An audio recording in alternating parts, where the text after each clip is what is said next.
general and specific purpose.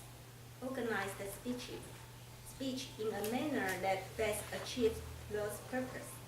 Ensure the beginning, body, and conclusion reinforce the purpose. Project sincerity and conviction and control any nervousness you may feel. Time is 5 to 7 minutes. Her topic is be happy. Let's welcome Shanti. Be happy.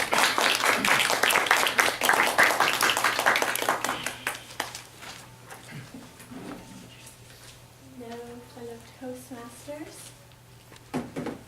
This speech comes from a documentary called Happy off of Netflix. If any of you are interested in going home and watching the video, it tells a lot about this sort of thing. I'd like you all to think right now about something that makes you happy, just for a minute. So happiness means different things to different people, or does it? Is there a recipe for happiness? For years, psychologists have been talking about depression, studying depression, why are we depressed, what makes people depressed, but just recently they've started studying happiness. And what they've found is that happiness is a skill that we can develop. Going off Thea's speech, we know that you can change your brain by the things that you think. And 50% of happiness is biological. So that means that you come into the world with a happiness set point. If something really good happens to you, like you win the lottery, or something really bad happens to you, like you lose a foot or something, after a time you're going to go back to your original happiness set point. 40% is determined by you. So this is what you choose to focus on in your life. This is the things that you develop in your own life and the life that you create for yourself. And surprisingly, 10% is based on external circumstances. So these are the things that society tells us is going to make us happy. How much money you make, what kind of job you have, how much social prestige you have. And it's only 10%. All those things are a very small part of what actually makes us happy. So today, I'm going to go over 6 things that make us happy, and I'm going to focus on the 40%. Which is determined by you. And the first of those things is variety. People say that variety is the spice of life, but who knew that it also makes you happy? So what I do is, because everyone doesn't have a lot of money to have endless variety in their life, so I take a different route home. I drive a different route when I come home from work. When I'm taking a walk in my neighborhood, I go around a different block. And so you don't have to have a lot of money to have variety in your life. The next thing is exercise.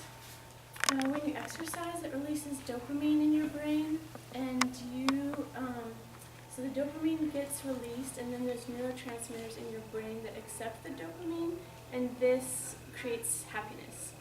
But as you get older, those neurotransmitters die unless you're exercising a lot.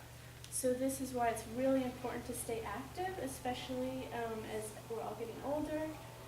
So if you exercise, and you exercise in a variety of different ways, this is really going to help you in your life. The third thing is support.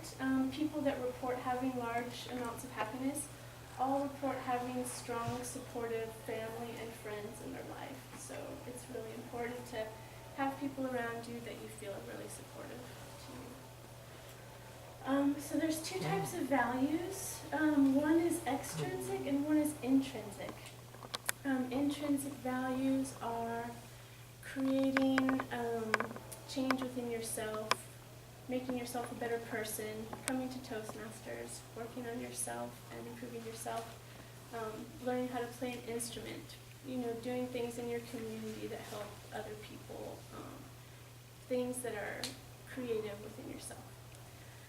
The other type of values are extrinsic, so how much money you make, focusing on what you look like,